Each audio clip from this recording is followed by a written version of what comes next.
You all are. Greetings and welcome to Mount Olympus. I am Hercules Invictus, and today I welcome you to the ET UFO Alien Enigma. And we're going to be exploring the modern mythologies that have sprung up because of the UFO phenomenon, and with a special focus on the entities that have been sighted and interacted with. I have a wonderful panel with me today, and I'll go clockwise, and this is the order we will keep throughout today's journey. We have the legendary Tim Schwartz.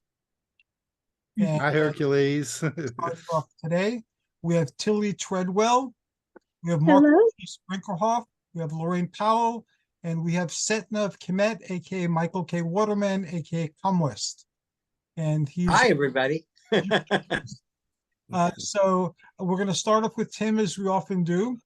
What can you share with us about the possibility of aliens incarnating into the human life stream? Well, Hercules, thank you for having me today. And really, I don't know if I can say too much on the subject, considering we have Mark with us tonight, who I think really has the best information on this subject, but I'll do my best. Thank you. And so, I suppose the first thing I should say, it really is a question, and that is, what exactly is an alien? At one time we were thinking that I just concerning connect with computer audio. Oh, okay. there they are now, Hercules. Pam, are you participating or are you listening today? Yeah, can you hear me? I can hear you. I can't see you. Well, I can see you. Well, oh, Okay. Are you participating today, or are you just listening? I thought I was participating. Okay, so I will come to you. You'll be after Michael. Sorry, Tim. No, that's all right. But we used to think that aliens were exclusively beings from other planets. But now I think we've kind of broadened our horizons and are looking at all kinds of different characters, not only other planets, but other realities, other dimensions, heck, maybe even time travelers. But if you go and look through, say, like occult history, there's really been a rich pantheon of aliens, and I'm going to put the quotation marks around that, communicating with us on a spiritual level with channeling, planchettes, Ouija boards, automatic writing. And so we should ask, do aliens incarnate? Well, why not? They're probably asking, why do we incarnate? Because they used to, everyone used to say that humans were really on the lower rung of the spiritual level, and that maybe even we're on a prison planet. So if we do incarnate, why? But I have always considered, when people talk about, say, their past lives and reincarnations, and when we look at some of the communication that's been done between us and, say, those who have passed on, we always get this information that there is no time, that I suppose, like, putting it into scientific terms, we're living in a block universe where the past, present, and future all exist simultaneously. And this is a lot like what we have gotten over the years through these channeled communications. And if that's the case, then ourselves and other beings aren't so much incarnating or reincarnating, because all of these lives are existing simultaneously. All right. So if you have, say, like yourself, hypnotically regressed to visit a past life, you're not visiting a life that happened 100 years ago or 200 years ago. You're experiencing a life that's happening right now in another part of the universe. And the same thing goes with other realities. You know, I think that our consciousness, whatever it is that we use to define ourselves, that exists beyond our physical body, can experience a multitude of different lives all across time and space. So at the very same time that I'm talking to you right now, my other lives are also taking place all across the past, all across the future, and all across the multiverse. So and if that's the case, then we've got these you know, what we would call aliens that are also experiencing the same kind of phenomena. So since we all probably come from one root source of consciousness, then the definition of humans, aliens, what have you, really kind of blur. So we should ask ourselves, you know, not so much do aliens incarnate, but do we incarnate? Because there's probably no difference. The situations where you have an alien intelligence, again, alien quotation marks, incarnating, you know, into a human body shows that there are spiritual levels that far exceed those that we're probably experiencing here on the earth plane, and that these visitors, these other consciousness, are being deliberately sent here as a way to show us that we also have that ability. So now, will the time come when we'll be the ones who will be visiting other planets, other realities, as a form of guardian angel, so to speak, ascended masters? We haven't quite reached, most of us haven't quite reached that point yet, but there may be a time when we'll be the ones who will be the aliens incarnating in at some other planetary level to help that race achieve whatever it is that they're supposed to achieve, like us. So, you know, we have visitors like Mark, who are, you know, who are here to help guide us along the way. And I think that at some point we'll have that distinction as well. So, and I'll leave it at that, Hercules, because I know there's a lot of other great people ahead of me here that are chomping at the bit to talk. But take that into consideration. Will we be the next ones? That will be that is such an important question. Yeah. And thank you for opening up the multiverse to us. We have a bigger playground now. Yeah, it's a lot bigger, I think, than we can consider, or even have the ability to consider. And what I'm writing for the time travel book touches on some of the topics you touched on. So I'm very excited to see what you think when I submit it. Oh, I can't wait to read that, Hercules. Thank you so very much, Tim. Always a pleasure to listen to your thoughts, and always exciting. And now we go to Tilly Treadwell. Greetings, Tilly. How are you? Hello, Hercules. I'm doing very well, and I appreciate you having me this fine evening along with all of our friends.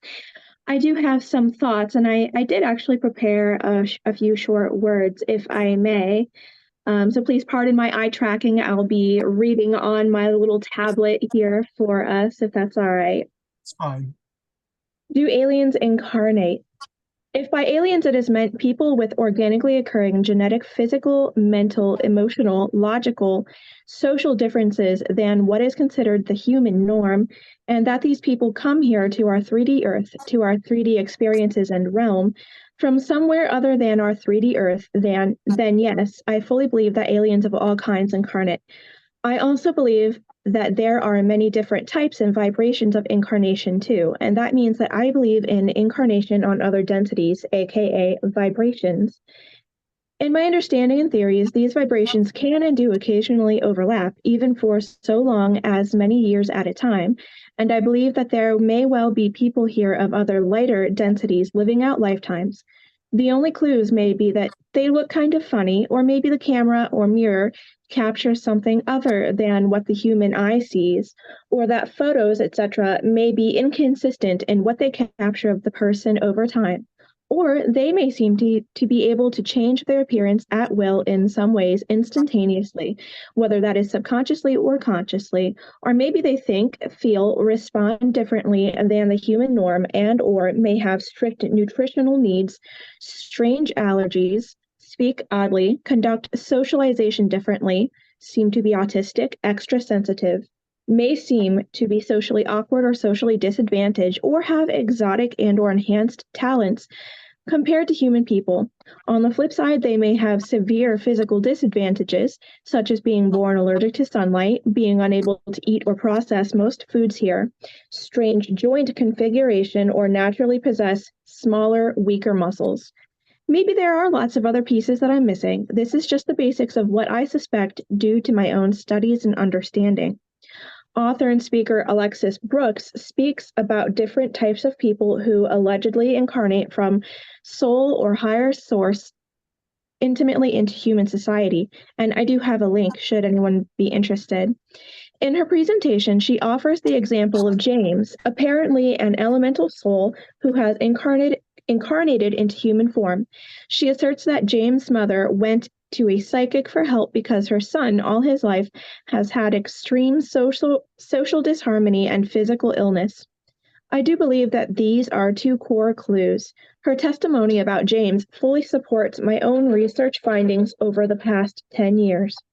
That other types of people incarnate here in nearly human form for a variety of reasons, and that they have often completely different organic life experiences from human people, as in they are born with different genetic morals, preferred or even required relationship dynamics, mental or logical processing, artistic abilities, physical and or magical abilities, functions and or weaknesses, and or they have often what is considered by human standards extreme medical nutritional needs in order to stay alive and thriving. Of course, this is all only alleged on my part. I do not claim to know that all of this is objectively, concretely true, or that I necessarily have proof by some standards, since that is largely subjective. I admit that perhaps I'm completely wrong, or perhaps rather unsane, as it were. I leave that up to you, my friends and dear listeners, to be the judge of. I appreciate having the opportunity to bend your ear for a moment, for I seek those who would like to ponder the thoughts of flowers. Wow, if that's a sample of your writing, I can't wait to read your chapters. It is Look, indeed. that Yes. was very well researched and very well presented. Thank you very much, Tilly. My pleasure. Thank you. And now we go to Mark and Phyllis Sprinkerhoff. Okay, we're here. You're here. Is Phyllis? Phyllis's hand will pop in. But Okay, There you go. I think one of the things that Mark is hesitant to say is, number one, he did not incarnate here. He walked He into a walked in body here. fully conscious. So when Mark is speaking, he's literally speaking from information and energy that he's receiving directly from 14th and higher planes of consciousness, where his, I guess you might say, authentic or true self we have all lives, different kinds of names. and Yeah. where your authentic and true selves live. And all of our Your total authentic and self. true selves are all constantly putting aspects of ourselves to incarnate into different frequencies or different realms so that they can help Mhm. or they can learn. Usually they're put into these lower frequencies to help, and I'll leave it at that. So you And Mark, so when we're talking like Tim, when you said all those things that you mentioned about the dimensional being here in different, well, I always talk the omniverse since I can remember. The omniverse is more than what people think it is. We just have a metaphor for it in our head or how we see it, but it's really also within levels. But that's going to go in our book. We're working on this day and night now with our book to try to comprehend it for people to understand it, because it's hard to explain. So everything is really happening at once, Like Tim said. everywhere in this omniversal space. But we have many aspects to ourselves. One of the metaphors we have in space that I was shown was, for us on Earth, the idea of a big salt shaker, and that's your overt self, omnis self, everything we call it, the total self.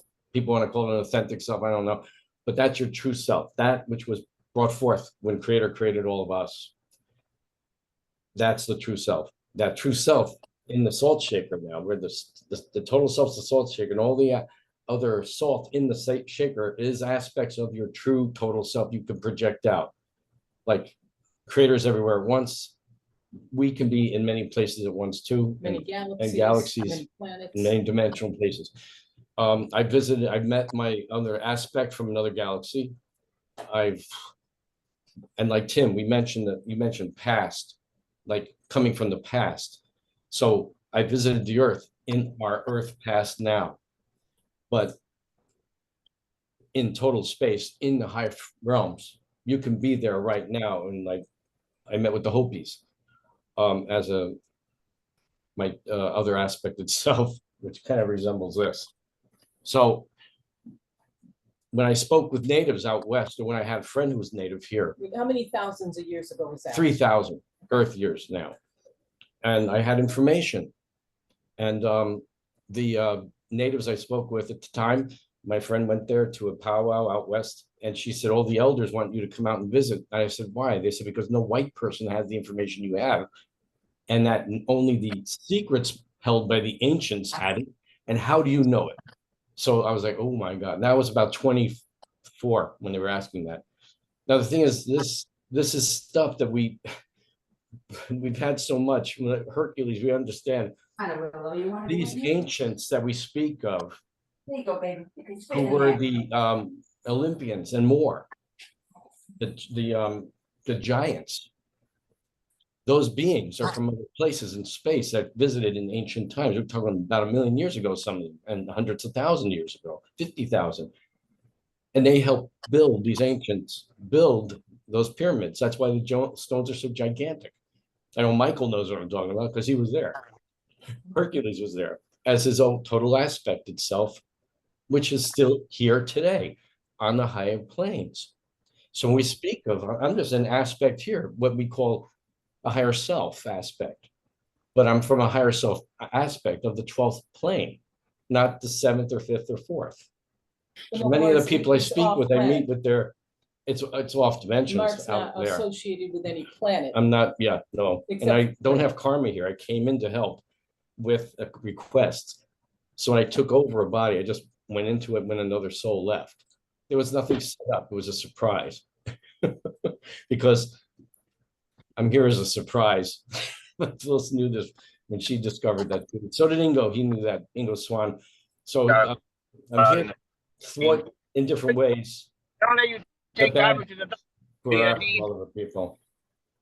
So that as for are we aliens incarnated? Yes, everyone on planet Earth has been an alien, if you want to say, came back in some way to incarnate or find a lesson they wanted to go through, or and they choose all the things they go through. So you choose the body forms. You can also choose illnesses you want to have or setups that are going to come to you, like a test. All that's chosen before you pick that before you come in, and you also have angels working with you to pick the parents you want to have. So I was working with my angels. I've met my angels. My doorman's met my angel when she returned a briefcase that Phyllis had in the cab that got lost. And they're over 7 feet, depending on how big they want to materialize in. So when you meet and talk with angels, you find out we're souls. Only souls incarnate. Only souls go throughout these dimensional planes. The angels can traverse them any way they want, but they are not souls. They are aspected with the infinite creator's frequencies and light. They have another substance with them. So a person cannot be born here as an angel and say they're an angel born. I know there's people out there that believe that, but that's not what happens. And the kingdom is to be born. I'm going to jump in. In antiquity, last time you were right. You said that one of the definitions of Christ is anointed, but there were actually three different definitions for the word Christ. If it's spelled with a yota, it means what you said, that somebody's anointed with oil or somehow consecrated or chosen. The other two definitions are someone is an oracle. That's with an epsilon yota. So chokama is like a communication from beyond, like a deep trance medium or channel would give, or an ancient oracle. And then there's ita. If that's the E sound in Christos, then what it means is somebody who benefited their community. So if you were a Mason or you were a Rotarian or you were an elk, let's say, and you did things for your community, you'd be a Christ. In cemeteries from around that time in the first and second centuries and a little bit before, you have Christs all over the graveyard because they were public benefactors. So in the ancient understanding, like in Greek and in Hebrew, an angel just meant a messenger. Yes, yes. If someone delivered you a message, they're an angel. If somebody from on high delivered you a message with shining wings and things like that, they'd still be an angel in their capacity to bring you something. Just like Lord, you mean the Lord of an endeavor, a household, a business, a community, or somebody from a higher dimension who's one of the creators. So the same word can mean many different things. And I think when people are saying that they're angels reborn, it's not in the sense of celestial beings who aren't nor ever were human, but in terms of having the messenger function or the angelic function, which kind of ties all the three definitions of Christ together, because you're doing something for your community on some level.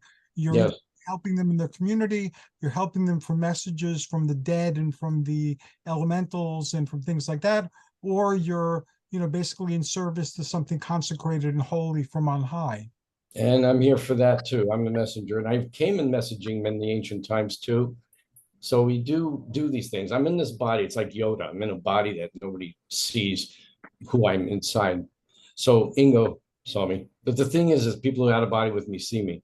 So yes, we're the shining ones, the ones that they would call in those ancient times. And the Native American types, I thought that we were their ancient ancestors. But that's for dimensions or planes of existence and other frequencies. We're in all of those different areas, and you have aspects in many different places, not on every single dimensional plane, but in certain planes you can visit on the high frequencies or high planes where we come from. We can come through to the lower levels as well with permission. So there's ways that works. Easy. For instance, like even with Balthon, when he came No, and tried to yeah. visit, it was very difficult for, what was he, fourth plane? Fourth and fifth plane. Yeah, The when I had the alien ET that met me in the park, he was- came from a fourth, fifth plane plane He was trying and to came in do a mission down here to meet with Mark, and but couldn't walk. it was very difficult for him to take on a physical body and come through our frequency, which is so. He just materialized, came over and walked through very slowly because it was like mud or cement. And when he left, he went around a corner and just disappeared like that. And there was nobody there anymore. And he was almost 7 feet tall, just about that. So the thing is this is the realms. This is how we work in the creator's realms of all the omniverse. So each omniverse or each of the universes are not always exactly the same. And the history is not the same. Thank you very much, Mark. As always, incredibly awesome and insightful. And Mark, you live not that far from, you live in New York City. You've been to my home. We have meetings the first Wednesday of each month. You and Phyllis are invited if you'd like to come. Thank you. The first what? First Wednesday. Well, oh, really? Okay. Out to the library? No, the library closed. It's my home. Oh. So you mean on a Zoom? No, we have a Zoom meeting once a month. We also meet physically once a month. Everybody brings cool desserts and we have coffee. And Oh, where are you meeting? At your home? Yes, in Tenafly. You've been there. Yeah. Oh, that'd be Oh, fun. okay. Thanks. So Okay. to be Yeah. continued. Thank And you. now we go to Michael K. Waterman, aka Setna Kamwast of Kemet. I have a question for all of you. You were all talking about all these dimensions and things, and I very much agree with that we're working on nonlinear time. But, please give me input. What about death? All these bodies that we have, they do wear out. Where do we go? I mean, what do we do with the body? We bury it, we burn it, what have you. But that being that we're in is finished. So we have to figure that one out too. And as far as that goes, someone asked me today at a ritual I was at, do I believe gods and goddesses die? Well, I think they reincarnate too. I believe that, I don't know if you've ever seen it's a kind of a tacky movie, The Legend of Zorro. Antonio Banderas and Anthony Hopkins are in the movie. The original Zorro is getting older. And so to perpetuate the legend of the hero, he takes on an apprentice who happens to be Antonio Banderas. So he becomes the Zorro character all over again. And I do believe that is what happens to our super beings, our gods and goddesses, that they have handed down the energy, the ability, the knowledge from, as Mark does, from body to body to body to body. And so that we have a consistency of that energy, that power force, but not from the same, perhaps not from the same physical form. And also many of those beings, like Mark would say, are multi-dimensional, or Tim, multi-dimensional. I believe that we can in my traditions, the transmutation of souls, the moving of souls from one place to another. Also, in my traditions, as Kemetic traditions, if the body is destroyed, many times an ancient Egyptian will have a statue, an image, which they can then fill because this energy is there. I don't know if you saw on Facebook, any of you, I showed during a ritual of Isis that the statue I have of the goddess Isis, before the photograph, before the ritual, it's a normal photograph. Afterwards, you see a milky, sparkling energy moving into the statue. The goddess became present at my altar. So I know that spiritual energy can move in any direction it feels like it, as well as the life force, the energy force. And I think that's an agreement with you, Mark, and Tim, and Tilly. Michael, if I may, you had asked me in the chat what I thought about death, and I'm so happy that you posed this question to the group. I personally agree with you about perhaps people being able to come into statues and use them as a body. I also believe that non-physically incarnate people, as in physically here on the 3D, are able to inhabit items of all different kinds. And this is why, right. And so for myself, this is why I think that it is a sacred duty to treat everyone and every item with as much respect as possible in every given moment, because in part, you never know if someone is inhabiting that, or that person could be just posing as that item. And this is why there are all of the old fairy tales and the Japanese lore about human people who have kicked a chair and then the spirit of the chair has come out and they are angry. So that is my opinion on this. I am in agreement with you. As far as death, from my own theories, my own understanding, I am personally of the belief, like Tim had mentioned, especially, that we are all living lives in the so-called the past, the present, the future, everything essentially all at once.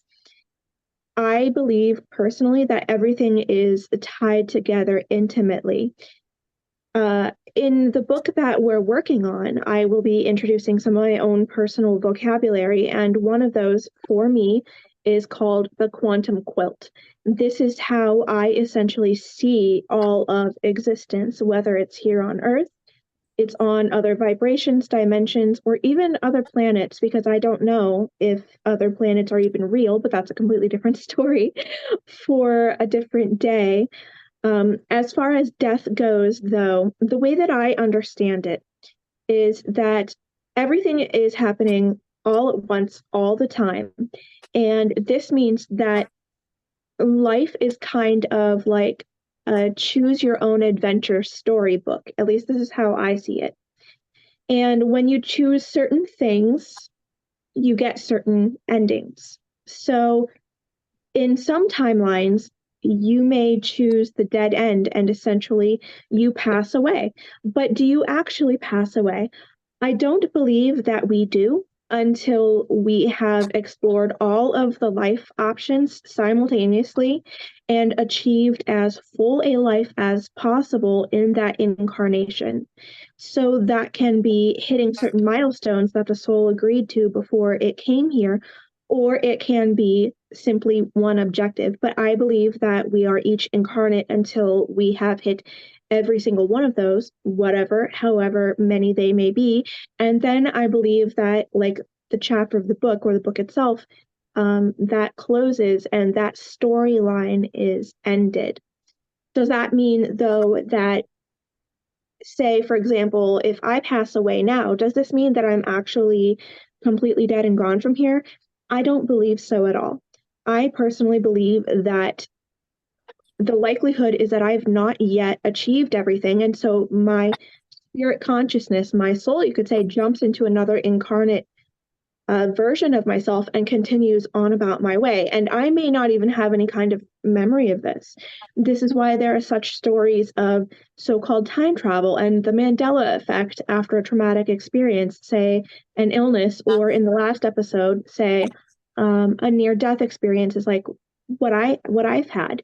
And I think that this could potentially answer a lot of questions that human beings have about life and existence, etc. But of course, I don't claim to know everything. These are just my own beliefs and experiences after a fair bit, perhaps, of time and research and consideration. So I do submit that for everyone's consideration. And we're going to be covering that in the later show, the after death states, before life states, the process of incarnation, and Excellent. everybody here has a lot to share on that topic. Are you? I was going to say, Ready. I was going to say, I've I've been by the Edgar Cayce Center in Virginia Beach. I have been, I don't want to say the word diagnosed, but discovered that I've had at least 148 lives that they know of, many of which, and I get almost nauseated, in Egypt. I had many, many, many lives in that time and beyond, and before that in Atlantis. And I have lives that are not all human, not only alien, I know that's true too, but as far as lower forms, if you want to call them that, I don't. I had my last life before this one was a cat. I've also have memories of having a life that was a spider and also a cobra.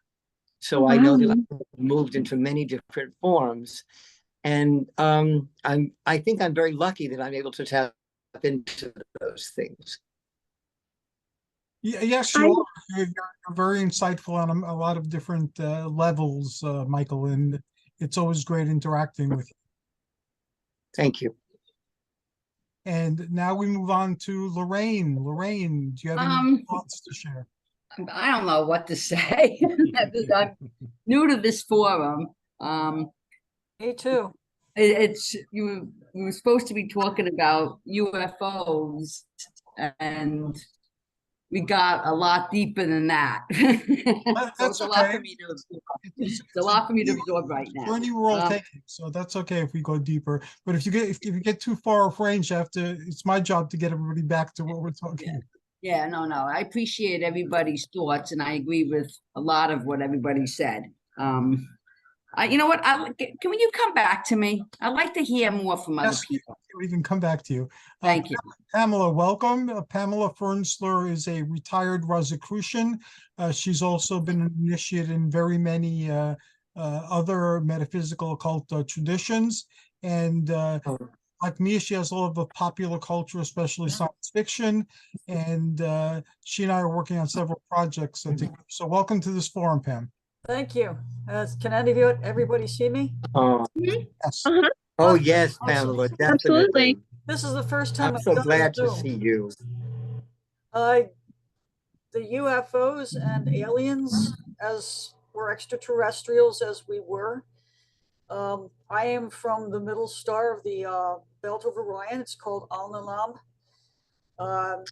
This life is for me to remember everything, and I have. And that's thanks in part to Hercules and others that went before him. Also, I write twin stories, which are not published, but in some way, shape, or form, they probably will be. I'm still working on them and remembering as I go.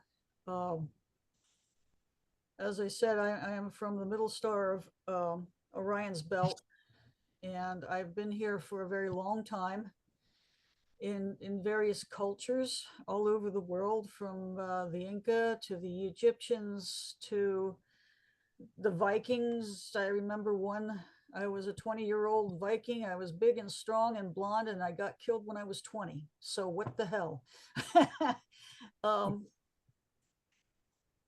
I'm an alien, yes, but I'm also very familiar with everything on this planet, its history, its evolution.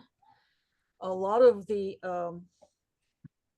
history of the human race and the earth comes from the Rosicrucian Fellowship, which is based on Theosophy, which evolved from Madame Blavatsky. I went through that route, and I have intimate knowledge of various mystery schools. So this is where I come from. Yes, aliens do incarnate. I am one of them. It depends on the body that is being built between lifetimes and the vibrations of my own spirit as it evolves in matching those vibrations. So I'm pleased to say that so far so good. I have had some problematic lifetimes in the past. Of course, that's an illusion. I like Doctor Who as a Time Lord, and he was once teaching a class about time in one of the episodes, and he says, imagine, and this is something familiar to one of you, I forget which one it is, that you are in the center of something, perhaps a city, some sort of place, and all of this stuff around you is for you to choose, to explore, to understand, to know. And it says you can go any direction you want, but it's still, you're at a fixed point in space and time. Space and time always go together. Not one translates from the other. Now, from UFOs, I was looking that up prior to our Zoom talk tonight, and there's one source that was from a 2016, what do you call that? A paper from the New York Times in the Life section that actually put down there the four major types, and one is the Sirians, one is the Orions, one is the Pleiades, and one is the Arcturians. There's probably more, but they said there are four major camps affiliated with Earth. They probably help. And I've had UFO experiences most of my life since I was about 2 years old. And as I said in one previous panel, there's the chip right in my neck underneath my right ear, which was placed there when I was very young. So as I evolved, it kind of got trapped in there, and to take it out would cause some nerve damage. And I wouldn't be the same person I am at this point in time. And back in February 15, 1971, I had an experience which opened me up to thousands of bits of information that flooded into my brain. And they are there for anybody to access. They just have to ask the question. If they ask the question, I know that I will have the answer. And I may not say it in English. Sometimes I have to stop and kind of translate in my brain what is being said. I'm familiar with the angelic language, which is concept with sound, and ancient Atlantean, way before the fall of Atlantis, in their first of 7 stages. I used to work in a great library there, And so I love being a librarian, research, reading books, all that sort of stuff. Love it. So I'm going to end with that. And if anybody has any questions for me, I will take them now. Well, we'll take them after Lorraine's piece. I don't know who Alcatel 7 is. I suspect Peggy, if Peggy has anything to say, or Yolanda has anything to say. Okay. To speak to. So we bring it back to, thank you very much, Pamela, and we bring the ball back to Lorraine's court. Okay. Again, I don't really know what to say. I mean, I think our mainstream media is becoming more and more open to the idea that UFOs exist. And you're seeing more and more about, like I said, the metaverse, what you were talking about before. I mean, that's all through like the Marvel Studios. I mean, we're definitely seeing a more openness to this concept. You're seeing more things with, like, you know, the FBI releasing UFO files. They just recently had some type of sighting in Louisiana, from what I understand. And do they incarnate? I believe that a UFO could be so tiny and so minuscule. We want to think of it always in our terms. But they could be here and we wouldn't be able to even see them because they could be so small. But we just really don't know. You know, somebody said that for UFOs to come here, and I'm talking about aliens, they would have to be 1 million years advanced than us. I don't really believe that's true. I'm open to all kinds of ideas. I do believe they're all walking amongst us, you know, and that's about all I got to say on the topic for right now. Thank you. Well, thank you very much, Lorraine. Thank you so very much for your ideas. Does anybody have any questions to ask anybody else? And we'll start with Tim. Tim, do you have any questions you'd like to ask anybody? Yeah, I'd like to go back to what Michael was talking about when the old gods die.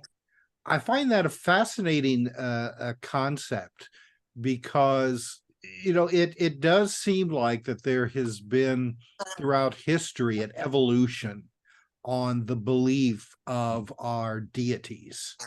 You know, I mean, you go back in prehistoric times when people had more of a I'm not sure if I'm going to pronounce it right, like an animus belief that you know, there are gods and spirits contained within everything, to then more of a more sophisticated viewpoint that, like with the Greek gods of you know, Zeus and Athena and all the rest. Well, you know, what happens to these gods when there are no longer people who believe in them or worship them? So, I mean, you know, you brought up an interesting point that that maybe they, you know, reincarnate, you know, into something else, or if not that, pass on their attributes to, you know, a new pantheon of God. So, I mean, you know, Michael, do you want to elaborate on that just a little bit? Yes, I do. From the Egyptians, there's a whole passage in one of the temples, I think it's Heliopolis, where Ra is getting old and he's dribbling, and Tehutephoth, the teacher of Egypt, was teaching Isis about magic. And she knew that Ra was the all-powerful Lord, master. Well, he's scribbling, and she takes a bit of the spittle that's on the ground, and she makes a snake. And she, with the magic she was taught, the knowledge to animate things, the snake bites Ra. Now, it's not a real snake. It's a piece of clay. But Ra's old and doesn't know any better. And he goes on and on for paragraph and paragraph about his powers. And she says, look, I'll save you. You have to give me your secret name. So I think it's like a password. You know, we have those now. We didn't have them when I was a kid. And I think he gave her the password, but in doing so, he passed his energy into her. And so when she gives birth to Horus, he looks exactly like Ra. So I believe when in my prayers and my rituals, I call him Ra Heru. So that this is a reincarnated Ra into the body and spirit and soul of Horus. So I think that was the Egyptians saying, we are a spiritual entity from somewhere, and I'm bringing that energy into a different being who is now me. Does that answer your question, Tim? Oh yeah, very much so. Thank you very much. And if I And an may, interesting question too. It's an interesting concept. I definitely believe in what you're saying, Michael, that the gods that they are passing down their information. I mean, Yeah. Look at all the things we have learned over the thousands of years. That information is coming from somewhere, so I definitely agree with that whole concept. Thank you for sharing. I have a spirit guide. His name is Soren Siti, and Mark will know, Soren Siti was never a human being. Soren Siti is an alien. He's from the Sirius system. His energy can change color and form. And he said to me, love is not possible between two planes, so that the physical love between two alien beings is not there, but the energy can be passed from one to the other because we're different physical bodies that may not meet up with the spirit bodies. Does that make sense? I would like to interject if you all would be quite so kind as to have me. I personally have been researching the reincarnation and the cycles, the physical needs of many different types of people. And an interesting pattern, at least to me, that I've noticed is that there are certain fairy tales and legends of old, of gods and whatnot, who breed and pass down certain genetics to people, whether they be human hybrids or just other straight up non-human people. Neil Gaiman talks about this a lot in his American Gods series, if you're familiar. Yes. And I've noticed that there do seem to be certain real life tie-ins, because the old fairy tales are linked to, in some ways, Rh negative blood. And then, yes, This I don't get. you may have to do a little bit of research, because what I'm getting at is a little obscure, but I'll do my best to explain. Not every alien human hybrid has the Rh negative blood. That's correct. It's like with the old star being quizzes that Brad Steiger put together once upon a time with the star persons. Right. Star people I knew, very few, if any of them, actually met all his criteria for a star being. So it was good that he did that, and he might have found a few people that way. But I found that with the Rh negative, because I interviewed the author of the book when the book came out. And again, I respect his having written the book. It was a very important book and a very important idea to explore, but I wasn't convinced even after speaking to him. And that is perfectly all right. What I wanted to say or present is that I think that there are certain aspects in combination with Rh negative blood that seem to point to sometimes these lineages may have higher concentrations of people who are what I call energetic empaths, i.e., the old energetic vampires or gods of old. I believe that they do feed off of worship, in a sense, or admiration. They collect that energy in their auric field. Again, this is just my belief and just my experiences, and that powers their own life supply, because from my understanding, they cannot renew their own life force the way that human beings automatically physically renew it.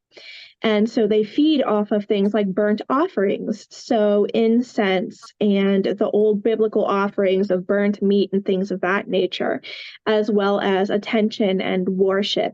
And as Neil Gaiman had put into his books, these people will eventually suffer. They will become ill without that type of worship or that type of offering from human beings, because it is quite literally a nutritional need in order for them to stay incarnate here. I hope that all makes sense. I want to say something quickly. My mother was Rh negative. She was, they call a blue baby back in she was born in 33, and her sister had died before and they couldn't revive her. Her sister was older. My mother was, they did some kind of weird blood transfusions, and my mother was very psychic. She would never, she said, I don't believe in all that stuff, but she'd know when the phone rang who it was. It could have been somebody that died 10 years ago. Oh, it's Uncle Arthur, but she knew. So I believe she passed that energy to me.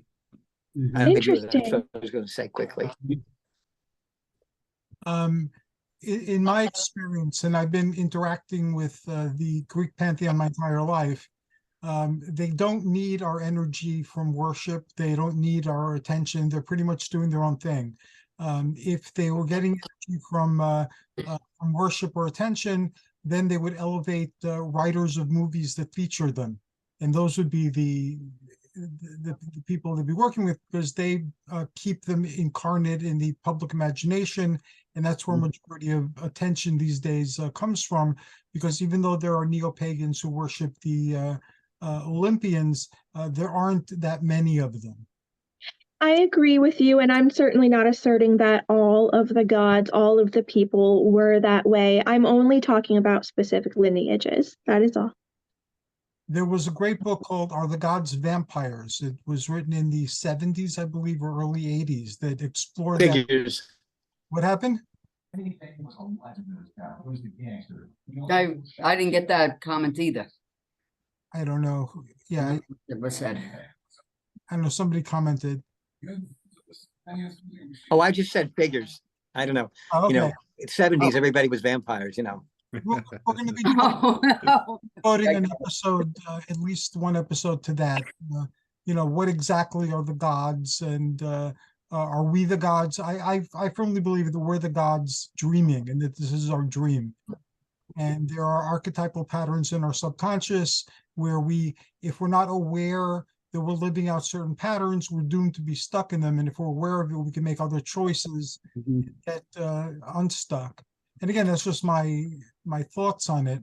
But the answer is a little bit more complex with the gods, because for those of you who've experienced gods, it's a quite distinct and different type of experience. It's not like experiencing an angel or an alien or something, although the categories kind of intertwine a bit.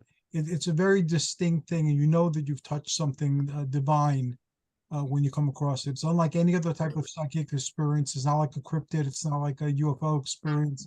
It's not like a standard religious experience. It's something very, very different. Inner and outer lose meaning, because these things exist both inside of us and outside of us at the same time. But again, that's going off point with Do Aliens Incarnate, so I apologize. Anyone else have a question to ask? And also, right now we have 5 more minutes. I could stay here for another 20 if you guys would like to. If not, we'll wrap up in 5 minutes after people give their contact information. I'm sorry, I'm gonna have to go because my father usually leaves at 10 o'clock and I gotta walk him out to his car. So Okay. my husband's in there with him right now, so he's not sitting alone, but he usually leaves around 10. So if I go all of a sudden get up and disappear, that's where I went. Would you like to share your contact information, or would you like to pass on that today? No, you don't. You all have my contact information? What do you mean, like my email? The folks who come to my home have your contact information. A lot of folks here. Oh, okay. Can I say it or? Yeah, like whatever. Okay. It's RAINEYPO1@hotmail.com. I don't have a Facebook page. I'm not in part of a Facebook because as an educator, we just never did them. We don't want the world knowing too much about us. Okay. So I don't have a Facebook page, but anybody, I'd be pleased to have any emails from all of you. That would be terrific. So thank you so very much. You want my phone number? If you'd like to share, whatever you'd like That's to share. fine. That's fine. It's 201-723-8255. 3470. And I also go to, I'm sorry, my glasses here. This goes out to Mark and Phyllis. I do attend the meetings on the first Wednesday a month at Hercules' house, and they're really very enlightening and they're a lot of fun. I don't know if New York is a big problem for you to get there. I live very close to Hercules. Like only a couple, I'm walking distance basically, you know. Oh, so- you're lucky. Yeah, I live very close over here. I live in Cresskill, you know, so but if I'm in town and I can attend, I do attend, and they are very enlightening, and I hope to see you there. Okay. I'm We going love to to see you do an guys. episode on your ancient alien explorations and cultural explorations, because when she starts talking, she'll take you there to ancient worlds of which ruins only remain, and she's really thought things through. Thank you so very much. If you disappear, we know you If I disappear. disappear, that's what I'm doing. But my husband's in there right now with him in the room, so.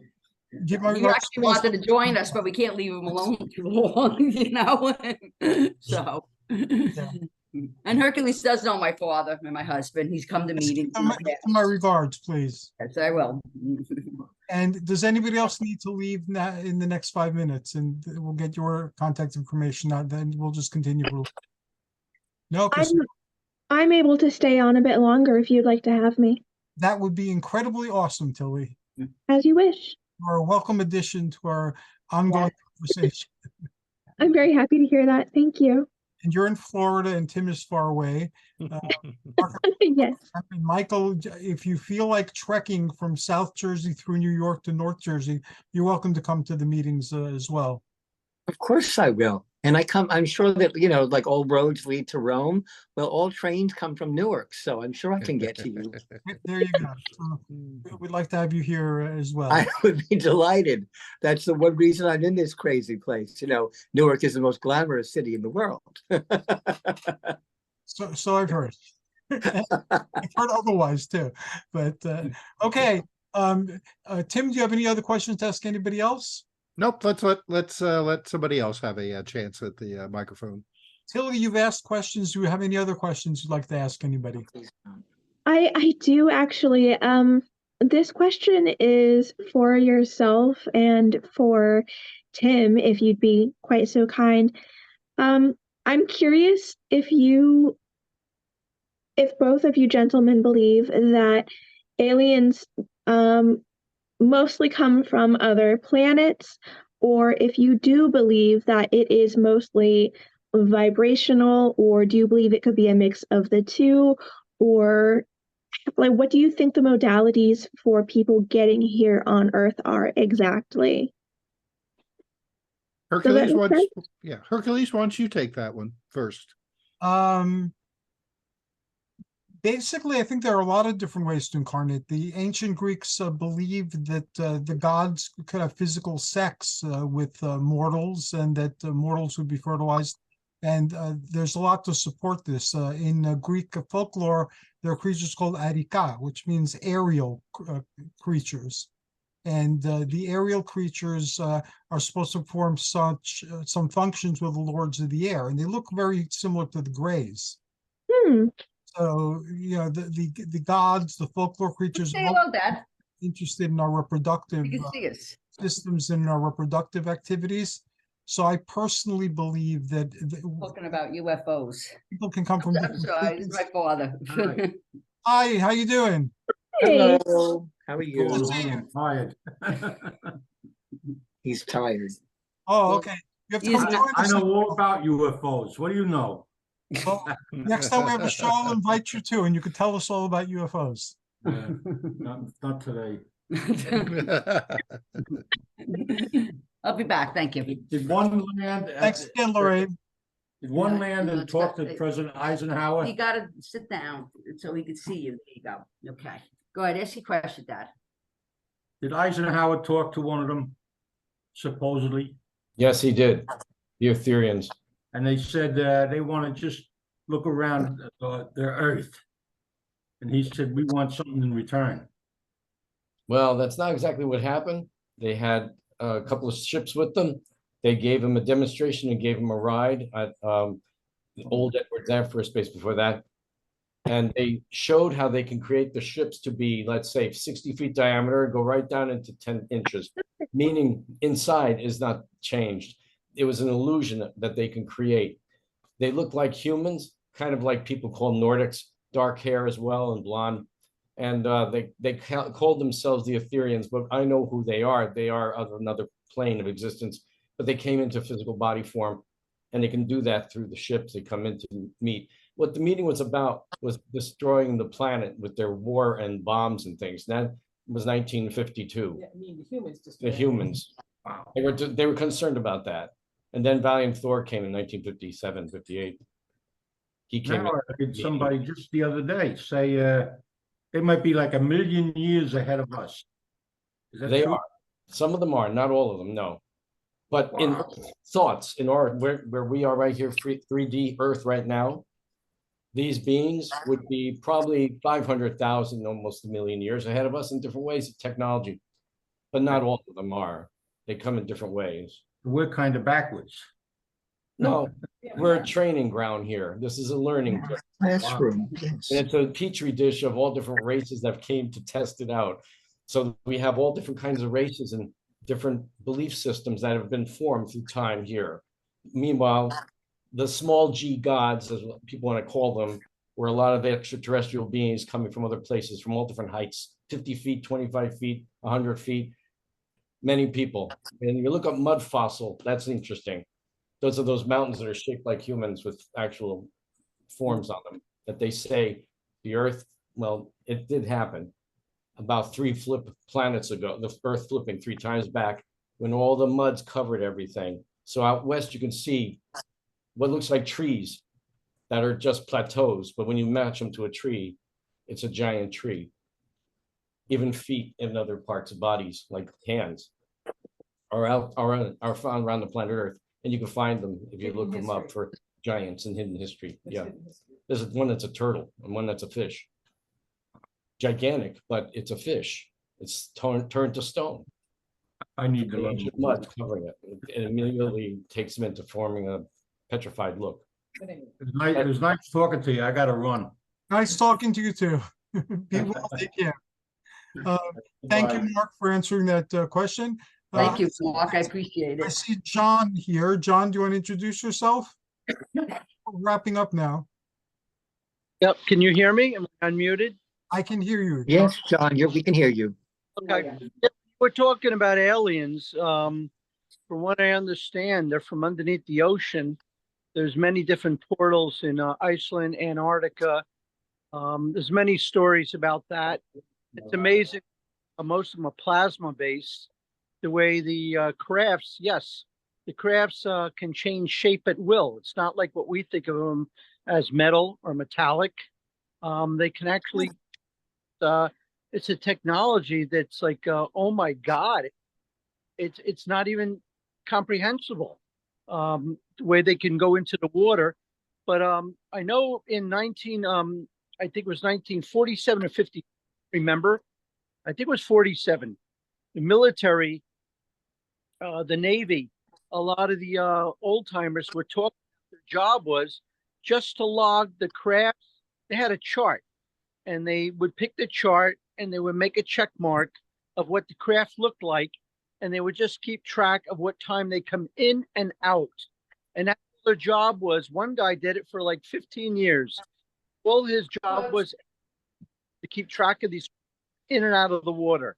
So underneath the ground, underneath the oceans, not as much in space. They go in space, but there's many different types of people. A lot of people look human. Their anatomy is totally different. They don't reproduce. Just like us, the way the sperm count is going down, it seems like they don't want us to reproduce. It just gets very, very involved, and you know, there's a lot more, but that's just the basic part of it. Well, thank you. Unfortunately, we're wrapping up today, but thank you for introducing all that material. We will be touching upon it in upcoming meetings and upcoming talks. Thank you, John. John is very well versed in, I guess what you would call conspiracy theories. And just so you know, John Tim is the editor of the Conspiracy Journal. Oh, okay. Yep. And I'm also the worshipful master of the Masonic Lodge, New I didn't Jersey. know if you wanted to share that, but thank you for sharing that. Yes, he's the worshipful master of our local and not so local Masonic Lodge. So it's yeah, I did it for 2 years, and you know what? I've had it. I don't want to be the top dog anymore. I'm looking for the rocking chair now. It's just you know, it's So you say, I believe that when I see it. no, with paperwork, lawyers, accountants, it's not my ritual anymore. So it's I'm looking forward to next year. I can't wait. So that's about it. Thank you very much. And we're giving out contact information now. If you would like to share your contact information, I'll gladly have it on this episode, or if you prefer not to, that'd be fine too. Okay. Pamela had to leave.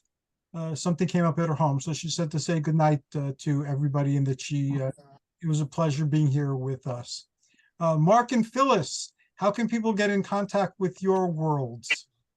Hi, our website, intergalacticmission.com, etuniversalzone.com, where we have all the shows we've been on with Hercules and some interviews. And my art site is markbrinkerhoff.com, marcbrinkerhoff.com. You can reach us on any of the email there. It's usually the same. It's markbrinkerhoff@yahoo.com. And we do, lectures. We give lectures and stuff. And also I give, what do we call it again? Spiritual consultations for oversoul readings and angels and all that. And I hear them talk. I see them. And I'll describe your angels for you and tell you what they're saying. And Nature Kingdom. So that's one of our other websites, fairyreality.com, but it's not up anymore. It's there, but you won't get all the info because we're writing a book on it. I got photos of fairies and everything and stories. Oh, awesome. I've seen your UFO photographs. I look forward to seeing your fairy photographs as well. They're right here in the apartment. And they physically come through. They do play here and talk to me all the time. And they sing. Hercules would love that. They sing. They just sing and they say, we're singing to creation and life and the creator. And that will cover on another episode too. I have a lot of experience with the elemental kingdoms and the nature spirits and the folklore entities, and so that'll be fun discussing. It's been a long time since I conversed with somebody about that. So okay, thank you for keeping all these doors to all these other worlds open and available to us. Tim Schwartz. This episode is dedicated to Tim Beckley, and I remind myself to say that. But Tim, you are a legend. You've been a legend for a very long time. You will remain a legend with all the things that you do and keeping this culture alive throughout the years. How can people contact you and Zontar Press and the Conspiracy Journal? Well, sure. Well, Hercules, you can find all of my books on Amazon.com, both as print and ebooks. Really, just go and type in my name, Tim R. Schwartz, and they'll all come tumbling out for your reading pleasure. And we all worked previously with the late great Timothy Green Beckley and his Inner Light Global Communications publishing company. Well, I'm attempting to carry on the torch of Mr. Beckley, so that's why we formed Zontar Press, and our most recent book is called Mimics: The Others Among Us, and Hercules has an absolutely excellent chapter in this book, and it's available. It's out right now on Amazon, and I think some of your local favorite bookstores, and if not, you can ask for it. And I always encourage everyone to patronize your local bookstores, because they're suffering tough times, and where I live there aren't any, and I miss being able to just go into the bookstore and discover new and interesting literature. I mean, online books are great, being able to go through them, but there's just nothing like going through the shelves and finding something new and interesting. And my website is conspiracyjournal.com. Unfortunately, it's been shadow banned on Facebook and Instagram. I don't know why. Maybe because it has the word conspiracy in it. Someday probably I should start a new website and try to get away with that. But Conspiracy Journal has been around for so long that it's kind of ingrained, onto society. But as I say, conspiracyjournal.com, where we have all the weird news and information that they don't want you to know. And you can find all of our contact information on that website. And yes, when I linked you in the past, I was told I was violating community standards. Yeah, I can't figure that. I cannot figure that out. There's nothing on our site. It's, UFOs, ghosts and hauntings, cryptids. I think it's just the name conspiracy that, freaks them out. Tim. Yes, Mark. Phyllis just mentioned, we know what you're going through. So she was suggesting calling it, because they're looking at it as a political thing, paranormal conspiracy or something like that, using another word. They're not going to think political with it. Yeah, that's an idea. Something not just journal, because it says, to them, the spiders that are, going through, no offense, Michael, I know you were a spider, but the spiders that are the political, the computer spiders, they look for things, keywords, things like that. And conspiracy is what's coming up, and journal. Yeah. And paranormal would probably flag them, go, there's, and we don't need them guys, Yep. It's that's kind of, maybe that kind of way of thinking of it. Yeah, it's true. Unfortunately, conspiracy has taken on a very nasty political aspect to it, in these days. I mean, when we started Conspiracy Journal, it wasn't like that at all. But that's times can change. And thank you so very much, Tim, and thank you for being here. I'm greatly honored. And next we go to Tilly. Tilly, do you want to leave some contact information? Absolutely. Thank you, my friend. My email address for anyone who's interested is talktillytome@gmail.com. I am working on a website. Hopefully soon I'll have that up.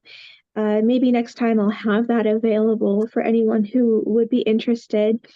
Outside of that, I am honored to be participating in the writing of a new book with our dear friend Tim here.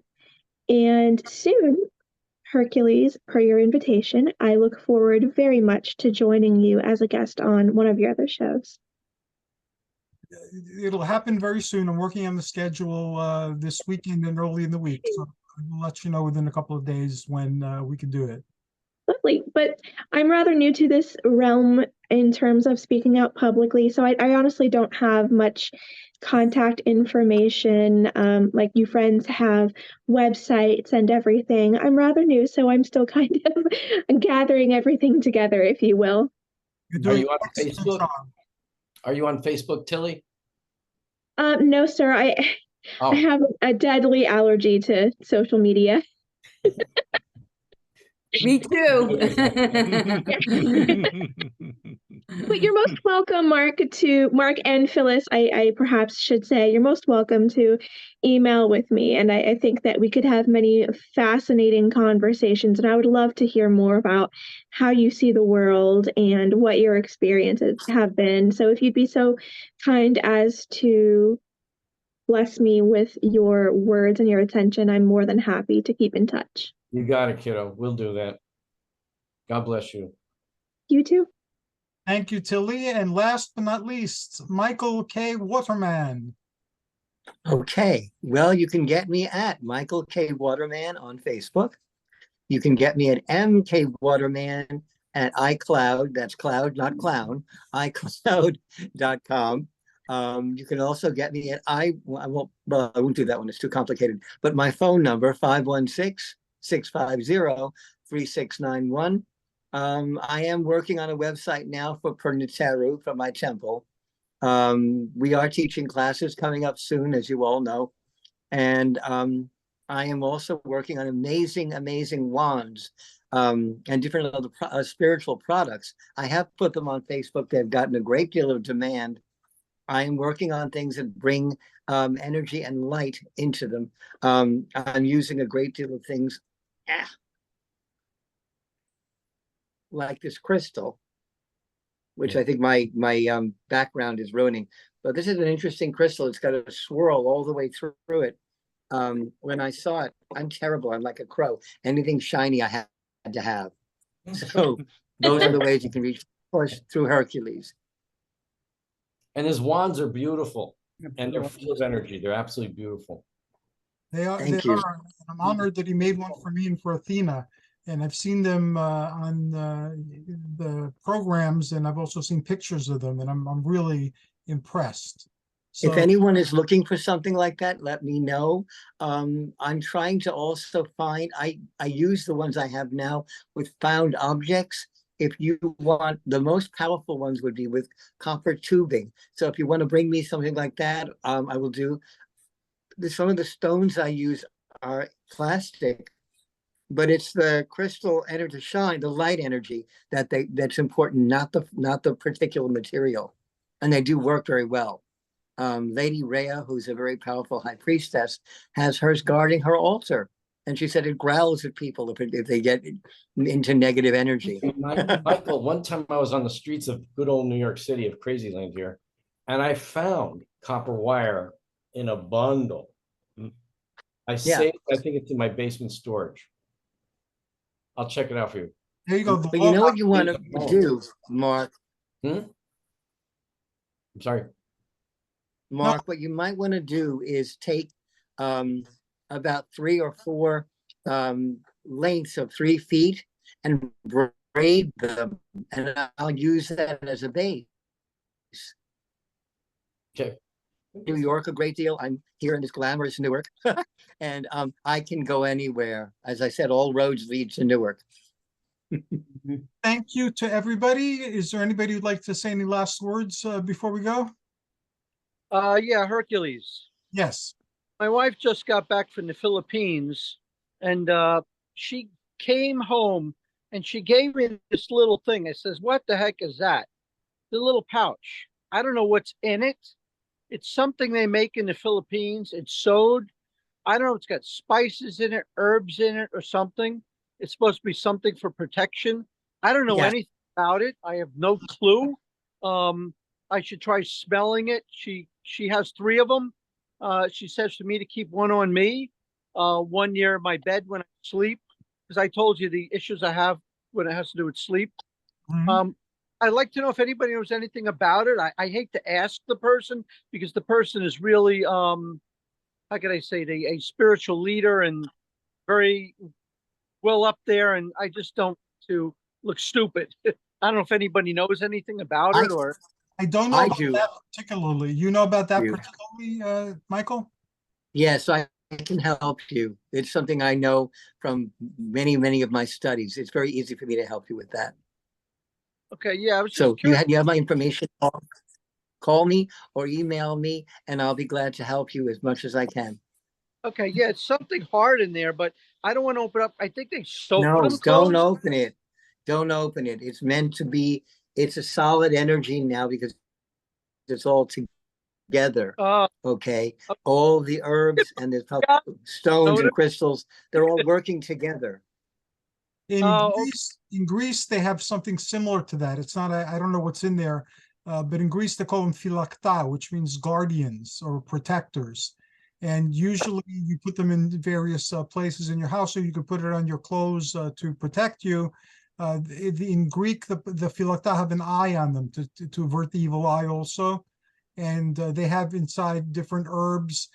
Some people say pieces of the true cross are in there. So, there's all sorts of magic and mojo in those. But I suspect something similar to that. But I forgot. The Philippines energy comes from, remember, the Spanish conquered the Philippines. That bag is like something from Yoruba. It's called a veve or an oranga bag. All of those are spirit bags. There are herbs. There might even be bones in there. What I will suggest is don't open that, please. Okay, It's working together. It's created a spirit. should it be in, does it matter if it's in plastic sealed? I don't know. Or does it have to be exposed with air? No, It doesn't matter. plastic breathes. I keep it in the bag, John. You talk No, to- plastic talk to your breathes. wife because it's from her culture. It's less messy that way. Okay, yeah, I just wasn't sure. Yeah, and it's less messy that. Yeah, I was told to keep it in the little pocket that's in the pants. You know, that little pocket? That's where I keep it. So I hope that you're adequately protected then. I'm fine.